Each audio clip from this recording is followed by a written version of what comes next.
Good morning. പ്രഭാത വാർത്തയിലേക്ക് സ്വാഗതം. ഞാൻ ഡോണ. ഇരുട്ടിൽ ആനയുടെ സാമീപ്യം എൽദോസ് അറിഞ്ഞില്ല. 3 ദിവസത്തിനിടെ കാട്ടാനയാക്രമണത്തിൽ 2 മരണം. പകച്ച് കോതമംഗലം. കൊച്ചി. കാട്ടാന മറിച്ചിട്ട മരം വീണ് എഞ്ചിനീയറിംഗ് വിദ്യാർത്ഥിനി മരിച്ച നടുക്കം മാറും മുൻപേ കാട്ടാന ആക്രമണത്തിൽ വീണ്ടും ഒരാൾ കൂടി കൊല്ലപ്പെട്ടതിന്റെ ഭീതിയിലാണ് കോതമംഗലം. കോതമംഗലം കുട്ടമ്പുഴക്കടുത്ത് ഉരുളംകണ്ണി വലിയനാച്ചേരിയിൽ കോടിയാട്ട് എൽദോസ് വർഗീസ്, 45 ആണ് തിങ്കളാഴ്ച രാത്രി കാട്ടാന ആക്രമണത്തിൽ കൊല്ലപ്പെട്ടത്. ശനിയാഴ്ച വൈകിട്ടാണ് നേര്യമംഗലം ചെമ്പൻകുഴിയിൽ കാട്ടാന മറിച്ചിട്ട മരം വീണ് വിദ്യാർത്ഥിനിയായ ആൻമേരി മരിച്ചത്. എറണാകുളത്ത് സെക്യൂരിറ്റി ജോലിക്കാരനായ എൽദോസ് രാത്രി 8:30-ഓടെ KSRTC ബസ്സിലെത്തി വീട്ടിലേക്ക് നടന്നുപോകുന്ന വഴിയാണ് ആനയുടെ ആക്രമണം ഉണ്ടായത്. വീട്ടിൽ നിന്നു കേവലം 1 കിലോമീറ്റർ അകലെയാണ് ആക്രമണം ഉണ്ടായത്. ഇതുവഴി പോയ ഓട്ടോറിക്ഷക്കാരനാണ് മൃതദേഹം കണ്ടതും നാട്ടുകാരെ അറിയിച്ചത്. ശരീരം ഛിന്നഭിന്നമായ നിലയിലായിരുന്നു. എൽദോസിനെ അടുത്തുള്ള മരത്തിൽ അടിച്ചു കൊലപ്പെടുത്തുകയായിരുന്നു എന്ന് സംശയിക്കുന്നു. വഴിവിളക്കുകൾ ഇല്ലാത്തതിനാൽ ഈ പ്രദേശമെല്ലാം സന്ധ്യയായാൽ ഇരുട്ടാണ്. ആന വഴിയിൽ പതുങ്ങി നിന്നാലും അറിയില്ല. ആനയുടെ സാമീപ്യം അറിയാതെ ചെന്ന എൽദോസിനെ ആന ആക്രമിക്കുകയായിരുന്നു എന്നാണ് നാട്ടുകാർ പറയുന്നത്. ഇനിയും ഇത് സഹിക്കാൻ പറ്റില്ലെന്നും സുരക്ഷിതമായി ജീവിക്കാനുള്ള സാഹചര്യമുണ്ടാക്കണമെന്നും ആവശ്യപ്പെട്ട് പ്രദേശവാസികൾ പ്രതിഷേധം തുടരുകയാണ്. സ്ഥലത്തെത്തിയ വനംവകുപ്പ് അധികൃതരെ നാട്ടുകാർ തടഞ്ഞു. പഞ്ചായത്ത് അധികൃതരടക്കം സ്ഥലത്തുണ്ട്. എറണാകുളം ജില്ലാ കലക്ടർ സ്ഥലത്തെത്താതെ മൃതദേഹം വിട്ടുതരില്ലെന്ന നിലപാടിലായിരുന്നു നാട്ടുകാർ. പിന്നാലെ വനംവകുപ്പ് മന്ത്രി AK ശശീന്ദ്രൻ ജില്ലാ കലക്ടറുമായി സംസാരിച്ചു. തുടർന്ന് എഡിഎമ്മിനെ സ്ഥലത്തേക്ക് അയച്ചു. ശനിയാഴ്ച സുഹൃത്തിനൊപ്പം ബൈക്കിൽ സഞ്ചരിക്കുമ്പോഴാണ് നേര്യമംഗലം നഗരംപാറ ഫോറസ്റ്റ് ഓഫീസിന് സമീപത്തെ ചെമ്പൻകുഴിയിൽ വെച്ച് കാട്ടാന പന ഇടിച്ചു നിർത്തിയത്. ഇത് ഇവരുടെ മുകളിലേക്ക് വീഴുകയായിരുന്നു. ഇപ്പോൾ കാട്ടാന ആക്രമണം ഉണ്ടായ ഉരുളംകണ്ണിയിൽ 1 വർഷം മുൻപ് ആദിവാസിയായ ഒരാളെ ആന ചവിട്ടിക്കൊന്നിരുന്നു. ഫെൻസിന് നിർമ്മാക്കാമെന്നും കിടങ്ങ് നിർമ്മിക്കാമെന്നും അന്ന് വനംവകുപ്പ് DFO അടക്കമുള്ളവർ വാക്കു നൽകിയിരുന്നു. ഇത് എവിടെയും എത്തിയിട്ടില്ലെന്ന് ജനങ്ങൾ പറയുന്നു. ഇതിന്റെ തൊട്ടടുത്തുള്ള അട്ടിക്കളത്തുള്ള 3 സ്ത്രീകളാണ് അടുത്തിടെ പശുവിനെ അന്വേഷിച്ച് വനത്തിനകത്തു പോയി ആനപ്പേടിയിൽ കുടുങ്ങിയതും പിന്നീട് രക്ഷപ്പെടുത്തിയതും. ഇവർ താമസിക്കുന്ന അട്ടിക്കളത്ത് ആനയുടെ ശല്യം രൂക്ഷമാണ്. കോതമംഗലം താലൂക്കിലെ കോട്ടപ്പടി, പിണ്ടിമന, തീരംപാറ, കുട്ടമ്പുഴ, കവളങ്ങാട്, പൈങ്ങോട്ടൂർ പഞ്ചായത്തുകളിൽ കാട്ടുമൃഗങ്ങളുടെ ശല്യം രൂക്ഷമാണ്. ആനയ്ക്ക് പുറമെ മറ്റു വന്യമൃഗങ്ങളുടെയും ശല്യം ഇവിടെ രൂക്ഷമാണ്. കലക്ടറുടെ നേതൃത്വത്തിൽ ചർച്ച, പ്രതിഷേധം അവസാനിപ്പിച്ച നാട്ടുകാർ എൽദോസിന്റെ മൃതദേഹം ആശുപത്രിയിലേക്ക് മാറ്റി. കോതമംഗലം, ഞങ്ങളുടെ ജീവനൊരു വിലയുമില്ലേ? ഓരോ ജീവനായി നഷ്ടപ്പെട്ടുകൊണ്ടിരിക്കുകയാണ്. നാളെയും ആരുടെയെങ്കിലും ജീവൻ നഷ്ടപ്പെടും. കോതമംഗലം ഉരുളൻകണ്ണിയിൽ കോടിയാട്ട് എൽദോസ് കാട്ടാനയുടെ ആക്രമണത്തിൽ കൊല്ലപ്പെട്ട സ്ഥലത്ത് പ്രതിഷേധവുമായി തടിച്ചുകൂടിയ നാട്ടുകാരിലൊരാൾ വൈകാരികമായി ചോദിച്ചത് ഇങ്ങനെയാണ്. അധികാര കേന്ദ്രങ്ങളിൽ പലയാവർത്തി ചോദിച്ച ചോദ്യമാണ് അവർ വീണ്ടും ചോദിച്ചുകൊണ്ടിരുന്നത്. തുടർന്ന് ജില്ലാ കലക്ടറുടെ നേതൃത്വത്തിൽ 1.5 മണിക്കൂറോളം നടത്തിയ ചർച്ചകൾക്കൊടുവിൽ പുലർച്ചെ 2 മണിയോടെ പ്രതിഷേധം അവസാനിപ്പിച്ചു. ജില്ലാ കലക്ടർ നൽകിയ ഉറപ്പുകളുടെ അടിസ്ഥാനത്തിൽ എൽദോസിന്റെ മൃതദേഹം കോതമംഗലം താലൂക്ക് ആശുപത്രിയിലേക്ക് കൊണ്ടുപോയി. എൽദോസിന്റെ കുടുംബത്തിന് 10 ലക്ഷം രൂപ നഷ്ടപരിഹാരം പ്രഖ്യാപിച്ചു. ചെക്ക് കൈമാറി. സോളാർ ഫെൻസിംഗ് ജോലികൾ 21-ന് ആരംഭിക്കും. 8 കിലോമീറ്ററിനുള്ളിലെ ട്രെഞ്ച് നിർമ്മാണം ഇന്ന് ആരംഭിക്കും. തെരുവ് വിളക്കുകൾ സ്ഥാപിക്കാൻ 5 ദിവസത്തിനുള്ളിൽ നടപടി സ്വീകരിക്കും. RRT സംഘത്തിന് വാഹന സൗകര്യം ഒരുക്കും. കലക്ടറുടെ നേതൃത്വത്തിൽ എടുത്ത തീരുമാനങ്ങളിൽ കൈക്കൊണ്ട നടപടികളുടെ അവലോകന യോഗം 27-ന് കലക്ടറുടെ നേതൃത്വത്തിൽ നടക്കും. കോതമംഗലം താലൂക്കിലെ കോട്ടപ്പടി, പിണ്ടിമന, തീരംപാറ, കുട്ടമ്പുഴ, കവളങ്ങാട്, പൈങ്ങോട്ടൂർ പഞ്ചായത്തുകളിൽ കാട്ടുമൃഗങ്ങളുടെ ശല്യം രൂക്ഷമാണ്. ആനയെ കൂടാതെ പന്നിയും കുരങ്ങുമെല്ലാം കാർഷിക വിളകൾ പാടെ നശിപ്പിക്കും. ഈ പഞ്ചായത്തുകളിലെ റോഡുകളിലെല്ലാം കാട്ടുമൃഗങ്ങളുടെ ശല്യം വർദ്ധിച്ചുവരുന്നു. രാത്രി വീടിന് പുറത്തിറങ്ങാൻ കഴിയാത്ത അവസ്ഥ. ജീവനോപാധികൾ അടഞ്ഞ മലയോര ജനതയുടെ സഞ്ചാര സ്വാതന്ത്ര്യം കൂടി ഇല്ലാതാക്കുന്ന രീതിയിലാണു കാര്യങ്ങളുടെ പോക്ക്. കുട്ടമ്പുഴ പഞ്ചായത്തിലെ എല്ലാ വാർഡുകളിലും വന്യമൃഗശല്യം രൂക്ഷമാണെന്ന് പഞ്ചായത്തംഗം PC ജോഷി പറയുന്നു. ഇക്കാര്യം പലതവണയായി വനം വകുപ്പിനെ അറിയിച്ചതാണ്. എല്ലാ വാർഡുകളിലും ജനങ്ങൾ ഭയന്നാണ് ജീവിക്കുന്നത്. ഇതിനു മുൻപും ആളുകൾ വന്യമൃഗ ആക്രമണത്തിൽ മരിച്ചിരുന്നു. പഞ്ചായത്തിന് പരിമിതികളുണ്ട്. കിടങ്ങെങ്കിലും ഉണ്ടാക്കി തരണം. കണ്ണാച്ചേരി പട്ടയമുള്ള സ്ഥലമാണ്. ഇവിടെ പോലും ജനങ്ങൾക്ക് താമസിക്കാൻ സാധിക്കുന്നില്ലെന്ന് ഓർക്കണം. ഫെൻസിന് കാടുപിടിച്ച നിലയിലാണ്. ജോഷി പറയുന്നു. എൽദോസിനെ കാട്ടാന ആക്രമിച്ചത് സ്ഥിരമായി ആളുകൾ നടന്നുപോകുന്ന വഴിയിൽ വെച്ചാണ്. പഞ്ചായത്ത് റോഡാണ്. ഇവിടെ വഴിവിളക്കുകളില്ല. 60ഓളം കുടുംബങ്ങളാണ് പ്രദേശത്തുള്ളത്. വന്യമൃഗശല്യം രൂക്ഷമായിട്ടും ഫലപ്രദമായ നടപടികൾ സ്വീകരിക്കാൻ അധികൃതർ തയ്യാറാകാത്തതാണ് നാട്ടുകാരെ പ്രകോപിപ്പിച്ചത്. ഒരു മനുഷ്യ ശരീരത്തോട് ചെയ്യാനാകുന്നതെല്ലാം ആന എൽദോസിന്റെ ശരീരത്തോട് ചെയ്തു കഴിഞ്ഞുവെന്ന് നെഞ്ചുപൊട്ടി പറയുന്ന നാട്ടുകാർ മൃതദേഹം സംഭവസ്ഥലത്തു നിന്നെടുക്കാൻ പോലും അനുവദിക്കാതെ പ്രതിഷേധിക്കുന്നതും അതുകൊണ്ടാണ്. ഞങ്ങൾക്കിതിന് പരിഹാരം വേണമെന്ന് അവർ ആവർത്തിക്കുന്നു. സ്ഥലത്ത് പോലീസ് ഉദ്യോഗസ്ഥരും ജനപ്രതിനിധികളും എത്തി. അതേസമയം സംഭവത്തിൽ വനംമന്ത്രി AK ശശീന്ദ്രൻ അടിയന്തര റിപ്പോർട്ട് തേടി. മുതിർന്ന ഉദ്യോഗസ്ഥരോട് സ്ഥലത്തെത്താൻ ആവശ്യപ്പെട്ടിട്ടുണ്ടെന്നും മന്ത്രി പറഞ്ഞു. വിഷയം ഗൗരവത്തിലെടുക്കുന്നുവെന്ന് പറഞ്ഞ മന്ത്രി നാട്ടുകാരുടെ പ്രതിഷേധം ന്യായമാണെന്നും കൂട്ടിച്ചേർത്തു. ഫെൻസിംഗ് ഉൾപ്പെടെ എന്തുകൊണ്ട് വൈകിയെന്ന് അന്വേഷിക്കുമെന്നും അദ്ദേഹം വ്യക്തമാക്കി. മനുഷ്യജീവന് വില കൽപ്പിക്കാത്ത നടപടിയാണ് വനം വകുപ്പിന്റേതെന്ന് ഡീൻ കുര്യാക്കോസ് MP ആരോപിച്ചു. എന്താണ് കരയാത്തത്? ടെൻഷനില്ലേ? മോഷണം പോയ 550 പവൻ തിരികെ കിട്ടാൻ 7 മാസത്തെ കാത്തിരിപ്പ്, ട്വിസ്റ്റുകൾ നിറഞ്ഞ ആ അന്വേഷണം. പൊന്നാനി, രാജീവ് എന്താണ് കരയാത്തത്? നിങ്ങൾക്ക് ടെൻഷനില്ലേ? പൊന്നാനിയിൽ അടച്ചിട്ട വീട് കുത്തി തുറന്ന് 550 പവൻ സ്വർണം നഷ്ടമായ പ്രവാസി മണപ്പറമ്പിൽ രാജീവ് ഏറ്റവും കൂടുതൽ നേരിട്ട ഒരു ചോദ്യം ഇതായിരുന്നു. പുറത്തുവന്ന കണക്കുകൾ 300ഉം 350ഉം ഒക്കെയാണെങ്കിലും യഥാർത്ഥത്തിൽ നഷ്ടപ്പെട്ടത് 550 പവനാണ്. പോലീസ് രേഖകളിലും ഇതുതന്നെയാണ്.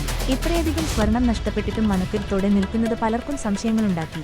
പലരും നേരിട്ട് തന്നെ കൗതുകത്തോടെ ചോദിച്ചു, 4 നൂറ്റാണ്ട് കൊണ്ട് സമ്പാദിച്ച സ്വർണം ഒറ്റ രാത്രി കൊണ്ട് നഷ്ടപ്പെട്ടപ്പോൾ എന്തുകൊണ്ട് രാജീവ് തകർന്നില്ല? ചോദ്യത്തിന് ഉത്തരമായി. പോലീസിന്റെ ആദ്യ ചോദ്യം ഇതായിരുന്നു. എന്റെ കണ്ണുകളിലേക്ക് നോക്കി DYSP PP ഷംസ് ചോദിച്ചു, നഷ്ടപ്പെട്ട ആഭരണങ്ങൾക്ക് ഇൻഷുറൻസ് ഉണ്ടോ? ഇല്ല എന്ന് ഉത്തരം നൽകി. പിന്നെയും എന്നിലേക്ക് കേന്ദ്രീകരിക്കുന്ന 4-5 ചോദ്യങ്ങളുണ്ടായി. അത് കഴിഞ്ഞതോടെ പോലീസ് ചോദ്യങ്ങളുടെ രീതിയും അന്വേഷണത്തിന്റെ സ്വഭാവവും അടിമുടി മാറ്റി. ഒപ്പം തെളിവായി മോഷ്ടാവ് വീടിന്റെ മുൻവശത്തെ മതിൽ ചാടിക്കടക്കുന്നതിന്റെ CCTV ദൃശ്യവും കിട്ടി. ഇതോടെ ഒരു മോഷ്ടാവ് അകത്ത് കയറിയെന്ന് പോലീസ് ഉറപ്പിച്ചു. പിന്നീട് അന്വേഷണ സംഘം ഏറെ സൗഹൃദത്തോടെ നിരന്തരം സമീപിച്ചുകൊണ്ടിരുന്നു. അവരുടെ അധ്വാനവും പരിശ്രമവും ഞാൻ നേരിട്ട് കണ്ടു. സംഘത്തിലെ പലരും എന്നെ രാജിവേട്ട എന്നാണ് വിളിച്ചത്. ഒപ്പം അന്നത്തെ SP ശശിധരൻ ഒന്നിലധികം തവണ നേരിട്ട് വീട്ടിലെത്തി പ്രതിയെ പിടിക്കുമെന്ന് ഉറപ്പ് നൽകി. പോലീസിന്റെ ഉറപ്പായിരുന്നു എന്റെ ധൈര്യം. അന്നൊരു സംഭവമുണ്ടായി. രാത്രിയിൽ എന്നെ തേടിയെത്തിയ അപരിചിതൻ. 15-ന് രാത്രി 7:30. ദൈവദൂതനെ പോലെ ഒരാൾ വീട്ടിലേക്ക് വന്നു. മോഷ്ടാവ് തകർത്ത വീടിന്റെ പിൻവാതിൽ ശരിയാക്കാൻ വൈകിയതിനാൽ ഞാനും ഭാര്യയും തൊട്ടടുത്ത ഹോട്ടലിലാണ് താമസിച്ചിരുന്നത്. അങ്ങോട്ട് പോകാനിരുന്നതിനിടയിലാണ് ഗേറ്റ് കടന്ന് സ്കൂട്ടറിൽ ഒരാൾ വരുന്നത്. തീർത്തും അപരിചിതൻ. അല്പം വെപ്രാളത്തോടെ അയാൾ എന്റെ അടുത്തു വന്ന പതിഞ്ഞ സ്വരത്തിൽ പറഞ്ഞു, സാർ, ഇതാരാണ് ചെയ്തതെന്ന് എനിക്കറിയാം. ഞാൻ കൗതുകത്തോടെ അവനെ നോക്കി. അവൻ 2 പേരുകൾ പറഞ്ഞു, സുഹൈൽ, നാസർ. ഇത് കേട്ട് എന്തു ചെയ്യണമെന്നറിയാതെ ഞാൻ എന്റെ അടുത്ത സുഹൃത്ത് മഹേഷിനെ വീട്ടിലേക്ക് വിളിച്ചു. അതിവേഗം തന്നെ വീട്ടിലേക്കെത്തിയ മഹേഷും അവനോട് സംസാരിച്ചു. മോഷ്ടാക്കളുടെ വീടും അവനറിയാം. പൊന്നാനിയിൽ മോഷ്ടാക്കളിൽ ഒരാൾ താമസിക്കുന്ന ക്വാർട്ടേഴ്സ് മഹേഷ് ആ രാത്രി തന്നെ അവനൊപ്പം ചെന്ന് കണ്ടു. പുറത്തുനിന്ന് കാണുകയല്ലാതെ ഒന്നും ചെയ്യാൻ കഴിയില്ലല്ലോ. വിവരം ഉടൻ തന്നെ പോലീസിൽ അറിയിച്ചു. പ്രതികൾ കൺമുന്നിൽ. പക്ഷേ പൊന്നാനി BF കോഴിക്കടയിൽ ജോലി ചെയ്തിരുന്നയാളായിരുന്നു പ്രതികളിലൊരാളായ നാസർ. അയാൾ പരിസരത്തുള്ള കാര്യങ്ങളൊക്കെ ചോദിച്ചറിഞ്ഞിരുന്നു. ആളില്ലാത്ത വീടും മോഷണ സാധ്യതകളുമെല്ലാം അവൻ നേരത്തെ മാർക്ക് ചെയ്തു വെച്ചിരുന്നു. വിവരങ്ങളെല്ലാം അവന്റെ സുഹൃത്തായ സുഹൈലിനെയും അറിയിച്ചു. അങ്ങനെ ദിവസങ്ങളോളം നീണ്ട ആസൂത്രണത്തിനൊടുവിലാണ് വീട്ടിലെത്തുന്നത്. അവർ ഒരിക്കലും ഇത്രയധികം സ്വർണം പ്രതീക്ഷിച്ചിരുന്നില്ല. പണമോ കുറച്ചെന്തെങ്കിലും ആഭരണമോ മാത്രം പ്രതീക്ഷിച്ചാണ് അകത്ത് കയറിയിരിക്കുന്നത്. കൺമുന്നിൽ നിൽക്കുന്ന പ്രതികളിലേക്കെത്താൻ പോലീസ് തെളിവുകൾ ശേഖരിച്ചു തുടങ്ങി. പ്രതികൾ അറിയാതെ പിറ്റേന്നു മുതൽ പോലീസും ഒപ്പം ഞാനും ഇവർക്ക് പിറകിലുണ്ടായിരുന്നു. പഠിച്ച കള്ളൻ. തെളിവുകൾ നശിപ്പിച്ച് എങ്ങനെ അകത്ത് കടക്കാമെന്ന് ഇവർക്ക് പൂർണ്ണ ബോധ്യമുണ്ടായിരുന്നു. 13-ന് പുലർച്ചെ 1:30 മോഷ്ടാവ് മതിൽ ചാടിക്കടന്ന് വീടിന്റെ പിൻവശത്തെത്തി. ആദ്യം CCTV DVR നശിപ്പിച്ചു. അതിനുശേഷമായിരുന്നു മറ്റു പണികളിലേക്ക് കടന്നത്. തേക്കിന്റെ അടുക്കള വാതിൽ 3/4 മണിക്കൂർ കൊണ്ട് പൊളിച്ചെടുത്ത് അകത്ത് കടന്നു. വീടിന്റെ ഉൾവശത്തെല്ലാം പരതുന്നതിനിടയിലാണ് അകത്തെ മുറിയിലുള്ള ലോക്കറും തകർത്തത്. കള്ളന് ലോട്ടറി അടിച്ച പോലെ അതിനകത്ത് 550 പവൻ ഇരിക്കുന്നുണ്ടായിരുന്നു. സ്വർണം വാരിവലിച്ചെടുത്ത് പുറത്തിറങ്ങിയ മോഷ്ടാവ് 5 കിലോഗ്രാം തൂക്കമുള്ള 2 DVR, 4 വില കൂടിയ മദ്യക്കുപ്പികൾ, ഒപ്പം സ്വർണവും ഉൾപ്പെടെ 20 കിലോഗ്രാം ഭാരമുള്ള സഞ്ചിയും കൊണ്ടാണ് പുറത്തു ചാടുന്നത്. വടക്കുഭാഗത്തെ മതിൽ ചാടിക്കടന്ന് തൊട്ടടുത്ത വീടിന്റെ പിറകിലൂടെ നടന്നുപോയി. എല്ലാം വ്യക്തം, കൃത്യം. എന്നിട്ടും നിസ്സഹായം. സംഭവം നടന്ന് 3 മാസം കഴിഞ്ഞിട്ടും പ്രതികളെ പോലീസ് പിടിച്ചില്ല. ഇതോടെ ഞാൻ മുഖ്യമന്ത്രിക്ക് ഉൾപ്പെടെ പരാതി നൽകി. അപ്പോഴേക്കും SPയും DYSPയും എല്ലാം മാറി. SPR വിശ്വനാഥ് ചുമതലയേറ്റു. തിരൂരിൽ DYSPE ബാലകൃഷ്ണനുമെത്തി. പ്രതികളെ ഉടൻ പിടിക്കുമെന്ന് പുതിയ SP ഉറപ്പ് നൽകി. ആ ഉറപ്പ് വല്ലാത്ത ആത്മവിശ്വാസമാണ് നൽകിയത്. ഇതിനിടയ്ക്ക് അന്വേഷണ സംഘം പറഞ്ഞു, വേണമെങ്കിൽ ഏതു നിമിഷവും പ്രതികളെ അറസ്റ്റ് ചെയ്യാം. പക്ഷേ നഷ്ടപ്പെട്ട മുതൽ പൂർണ്ണമായി കിട്ടണമെങ്കിൽ കുറച്ചുകൂടി കാത്തിരിക്കണമെന്ന്. പോലീസിന്റെ ആ നിലപാടായിരുന്നു ശരി. ഇതിനിടയിൽ പ്രതികളിലൊരാളായ സുഹൈൽ മറ്റൊരു കേസിൽ അറസ്റ്റ് ചെയ്യപ്പെട്ടു. വൈകാതെ തന്നെ ഇയാൾ ജാമ്യത്തിലിറങ്ങുകയും ചെയ്തു. ഇതിനുശേഷമാണ് മോഷണം മുതൽ പതുക്കെ പുറത്തിറങ്ങി തുടങ്ങിയത്. ജാമ്യമില്ലാതെ അകത്തു കിടന്നിരുന്നെങ്കിൽ തെളിവിനായി വീണ്ടും കാത്തിരിക്കേണ്ടി വന്നേനെ. അവന്റെ ആ ജാമ്യം ശരിക്കും ഈ കേസിന് അനുഗ്രഹമായി. ഒരുവിത്തിരുന്ന പുഷ്പ ചേച്ചി. എന്റെ വീട്ടിൽ മോഷണം നടന്ന അന്നു മുതൽ പോലീസ് ഉൾപ്പെടെ പലരും സംശയത്തോടെ കണ്ട ഒരാൾ വീട്ടിൽ ജോലിക്കെത്തിയിരുന്ന പുഷ്പ ചേച്ചിയായിരുന്നു. പക്ഷേ ഞങ്ങൾക്ക് ഒരു തരി പോലും ആ സംശയമുണ്ടായിരുന്നില്ല. ചോദ്യം ചെയ്യാൻ വീട്ടിലേക്കെത്തിയ പോലീസിനോട് എന്റെയും ഭാര്യയുടെയും ആദ്യ അഭ്യർത്ഥന പുഷ്പ ചേച്ചിയെ ബുദ്ധിമുട്ടിക്കരുതെന്നായിരുന്നു. പോലീസും അത് ഉൾക്കൊണ്ടു. എങ്കിലും പലരുടെയും നോട്ടം കൊണ്ടും ചോദ്യം കൊണ്ടും പുഷ്പ ചേച്ചിയും മകനും വേദനിക്കുന്നുണ്ടെന്ന് ഞങ്ങൾ അറിഞ്ഞിരുന്നു. എനിക്കത് സ്വർണം നഷ്ടപ്പെട്ടതിനേക്കാൾ വലിയ വേദനയാണ് ഉണ്ടാക്കിയത്. ആ സത്യസന്ധയും ആത്മാർത്ഥയും ഞങ്ങൾ വർഷങ്ങൾക്ക് മുൻപേ തിരിച്ചറിഞ്ഞതാണ്. സമൂഹമാധ്യമത്തിൽ അവധി പ്രഖ്യാപിച്ച് 17-കാരൻ കലക്ടർ കസ്റ്റഡിയിലെടുത്ത് ഉപദേശിച്ച് വിട്ടയച്ച് പോലീസ്. മലപ്പുറം ഡിസംബർ 3 ജില്ലയിലെ വിദ്യാഭ്യാസ സ്ഥാപനങ്ങൾക്ക് അവധി പ്രഖ്യാപിച്ചതായി ജില്ലാ കലക്ടറുടെ പേരിലെ വ്യാജ സന്ദേശം സമൂഹമാധ്യമങ്ങളിലൂടെ പ്രചരിപ്പിച്ച വിദ്യാർത്ഥിയെ പോലീസ് കസ്റ്റഡിയിലെടുത്തു.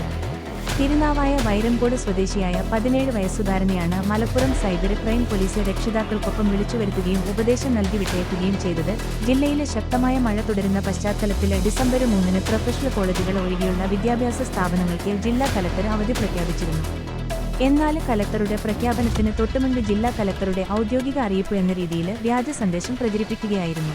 ജില്ലാ പോലീസ് മേധാവി ആര് വിശ്വനാഥിന്റെ നിർദ്ദേശപ്രകാരം Malappuram DCRB DySP Saju K Abraham, cyber police crime station inspector IC Chittaranjan എന്നിവരുടെ നേതൃത്വത്തിലെ വാട്സാപ്പ്, ഇൻസ്റ്റഗ്രാം തുടങ്ങി സമൂഹമാധ്യമങ്ങളിൽ നടത്തിയ സമഗ്രമായ അന്വേഷണത്തിലാണ് നടപടി. സൈബർ ടീം അംഗങ്ങളായ SI നജ്മുദ്ദീന്, CPOമാരായ ജസീം, റിജിൽ രാജ്, വിഷ്ണു ശങ്കര്, രാഹുൽ എന്നിവരും അന്വേഷണ സംഘത്തിലുണ്ടായിരുന്നു. ബാറിൽ DJ പാർട്ടിക്കിടെ ഏറ്റുമുട്ടൽ, ഗുണ്ടാ നേതാവ് ഓംപ്രകാശ് അറസ്റ്റിൽ. തിരുവനന്തപുരം കുപ്രസിദ്ധ ഗുണ്ടാ നേതാവ് ഓംപ്രകാശ് പിടിയിൽ. തിരുവനന്തപുരം ബാറിൽ DJ പാർട്ടിക്കിടെയുണ്ടായ ഏറ്റുമുട്ടൽ കേസിലാണ് ഓംപ്രകാശിനെ പോലീസ് അറസ്റ്റ് ചെയ്തത്. ഫോർട്ട് പോലീസ് അറസ്റ്റ് രേഖപ്പെടുത്തി. കേസുമായി ബന്ധപ്പെട്ട് നേരിട്ട് ഹാജരാകാൻ ഓംപ്രകാശിന് നോട്ടീസ് നൽകിയിരുന്നെങ്കിലും ഹാജരായിരുന്നില്ല. തുടർന്നാണ് അറസ്റ്റ്. കഴിഞ്ഞ വെള്ളിയാഴ്ചയാണ് സംഭവം. എയർപോർട്ട് സാജന്റെ മകൻ ഡാനി നടത്തിയ DJ പാർട്ടിക്കിടെയാണ് സംഘർഷമുണ്ടായത്. എതിർചേരിയിൽപ്പെട്ട ഓംപ്രകാശും സുഹൃത്തും എത്തുകയും ഡിജയ്ക്കിടെ വാക്കുതർക്കം കയ്യാങ്കളിയിൽ കലാശിക്കുകയുമായിരുന്നു.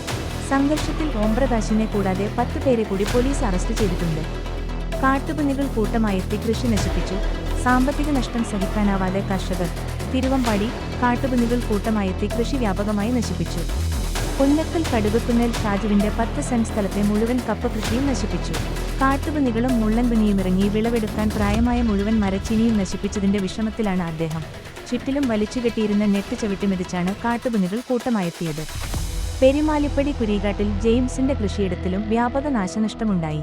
60 എൽപ്പരും കവുങ്ങിൻ തൈകൾ, 20 തെങ്ങിൻ തൈകൾ, 40 കുലച്ച വാഴകൾ തുടങ്ങിയവ നശിപ്പിച്ചു. വന്യമൃഗങ്ങൾ വിളകൾ നശിപ്പിക്കുന്നത് തുടരുമ്പോഴും നഷ്ടപരിഹാരത്തിന് കാലതാമസം നേരിടുകയാണ്. കാപ്പി കർഷക സെമിനാർ കൂടരഞ്ഞി കോഫി ബോർഡ് കൽപ്പറ്റയുടെ ആഭിമുഖ്യത്തിൽ കൂടരഞ്ഞി കൃഷി ഓഫീസറുടെ സഹകരണത്തോടെ കാപ്പി കർഷക സെമിനാർ സംഘടിപ്പിക്കുന്നു. ഡിസംബർ 18 ബുധനാഴ്ച കുളിരാമുട്ടി മണിമലത്തറപ്പിൽ ഫാം സ്റ്റഡിൽ വെച്ച് ഉച്ചയ്ക്ക് 1:30 മുതൽ കാപ്പി കൃഷി, അനുബന്ധ കാര്യങ്ങളെയും കുറിച്ച് വിദഗ്ധർ നയിക്കുന്ന കാർഷിക സെമിനാർ നടത്തപ്പെടുന്നു. കാപ്പി കൃഷി ചെയ്യുന്ന കർഷകർക്കും കാപ്പി കൃഷി ചെയ്യാൻ ആഗ്രഹിക്കുന്ന കർഷകർക്കും സെമിനാറിൽ പങ്കെടുക്കാവുന്നതാണെന്ന് കൂടരഞ്ഞി കൃഷി ഓഫീസറും Kalpetta coffee board senior liaison officer അറിയിച്ചു. കൂടുതൽ വിവരങ്ങൾക്ക് 7012159897 ഫോൺ എന്ന നമ്പറിൽ ബന്ധപ്പെടാവുന്നതാണ്. സർക്കാരിന്റെ SMEM പദ്ധതി പ്രകാരം കർഷകർക്ക് 50% സബ്സിഡിയിൽ കാർഷിക ഉപകരണങ്ങൾ വാങ്ങാൻ വേണ്ടിയുള്ള സൗജന്യ രജിസ്ട്രേഷൻ ക്യാമ്പ് ഉണ്ടായിരിക്കുന്നതാണ്. രജിസ്ട്രേഷൻ ചെയ്യാൻ താൽപ്പര്യമുള്ള കർഷകർ ആവശ്യമായ രേഖകൾ സഹിതം ബന്ധപ്പെടേണ്ടതാണ്. സ്ഥലം കോടഞ്ചേരി പഞ്ചായത്ത് ബസ് സ്റ്റാൻഡ് പരിസരം. 2024 ഡിസംബർ 18 ഉച്ചയ്ക്ക് 2 മണി മുതൽ 5 മണി വരെ. ആവശ്യമായ രേഖകൾ: ആധാർ കാർഡ് കോപ്പി, നികുതി അടച്ച രസീതി, 2024-25 nationalised bank passbook copy, passport size photo, Aadhaar link ചെയ്യപ്പെട്ട മൊബൈൽ നമ്പർ. ഹസ്ക്വാന കമ്പനിയുടെ താഴെ പറയുന്ന കാർഷിക ഉപകരണങ്ങളുടെ ഡിസ്പ്ലേ ഉണ്ടായിരിക്കുന്നതാണ്. 1. കാട് വെട്ട് യന്ത്രം. 2. മരം മുറിക്കുന്ന ചെയിൻസോ. 3. വെള്ളമടിക്കുന്ന വാട്ടർ പമ്പ് പെട്രോൾ ഓപ്പറേറ്റഡ്. 4. കുഴിയെടുക്കുന്ന എർത്ത് ഓഗർ. 5. നിലം ഉഴുതുമറിക്കാനുള്ള പവർ വീഡർ. 6. മരുന്ന് അടിക്കാനുള്ള സ്പ്രേയർ. കൂടുതൽ വിവരങ്ങൾ അറിയുന്നതിനും അപേക്ഷ നൽകുന്നതിനും ബന്ധപ്പെടുക. Agri solutions, Chungam, Thamarassery. 9452525874. അങ്കനവാടി ഭിന്നശേഷി കലോത്സവം. കോടഞ്ചേരി ഗ്രാമപഞ്ചായത്തിലെ അങ്കനവാടി കലോത്സവം ഡിസംബർ 18 ഭിന്നശേഷി കലോത്സവം 19 കോടഞ്ചേരി മരിയൻ ഓഡിറ്റോറിയത്തിൽ വെച്ച് നടക്കും. ഭിന്നശേഷി കലോത്സവത്തിൽ പരിപാടി അവതരിപ്പിക്കുന്നതിനോ കാണുന്നതിനോ ആയി ആഗ്രഹിക്കുന്ന ഭിന്നശേഷിക്കാർക്ക് ഇന്നും നാളെയുമായി വാർഡ് മെമ്പറെയോ അങ്കനവാടി അധ്യാപകരുടെ പക്കലോ വിവരം നൽകേണ്ടതാണ്. ഇന്നു മുതൽ റോഡ് അടയ്ക്കും. കോടഞ്ചേരി പഞ്ചായത്തിലെ പൂളവള്ളി പൂളപ്പാറ അച്ചൻകടവ് റോഡിൽ ടാഡിംഗ് പ്രവൃത്തികൾ ആരംഭിക്കുന്നതിനാൽ പൂളവള്ളി മുതൽ പൂളപ്പാറ വരെ ഇന്ന് 2024 ഡിസംബർ 17 മുതൽ ടാഡിംഗ് തീരുന്നതുവരെ റോഡ് അടയ്ക്കുന്നതാണ്. യാത്രക്കാർ മറ്റു വഴികൾ തിരഞ്ഞെടുക്കുക. കോടഞ്ചേരി ഗ്രാമപഞ്ചായത്തിൽ ദിവസവേതന അടിസ്ഥാനത്തിൽ നിയമനം. കോടഞ്ചേരി ഗ്രാമപഞ്ചായത്ത് അസിസ്റ്റന്റ് എഞ്ചിനീയറുടെ കാര്യാലയത്തിലേക്ക് ദിവസവേതനാടിസ്ഥാനത്തിൽ പ്രൈസ് സങ്കേതം സുലേഖ ILGMS തുടങ്ങി LID ആൻഡ് EW സെക്ഷനിൽ ഉപയോഗിക്കുന്ന മുഴുവൻ സോഫ്റ്റ്വെയറിലും പരിജ്ഞാനമുള്ളതും മുൻപരിചയമുള്ളതും സിവിൽ എഞ്ചിനീയറിംഗിൽ ITIയിൽ കുറയാത്ത യോഗ്യതയുള്ളവരുമായ ഉദ്യോഗാർത്ഥികളിൽ നിന്നുമുള്ള അഭിമുഖം 2024 ഡിസംബർ 19 വ്യാഴം രാവിലെ 10:30 കോടഞ്ചേരി ഗ്രാമപഞ്ചായത്ത് ഹാളിൽ വെച്ച് നടത്തുന്നതാണ്. താൽപ്പര്യമുള്ള ഉദ്യോഗാർത്ഥികൾ അസൽ രേഖകൾ സഹിതം ഹാജരാവേണ്ടതാണ്. വാർത്തകൾ കഴിഞ്ഞു. നമസ്കാരം. വാർത്തകളും പരസ്യങ്ങളും അറിയിക്കുവാൻ വേണ്ടി കോടഞ്ചേരി മീഡിയ അഡ്മിന്മാരെ ബന്ധപ്പെടാവുന്നതാണ്.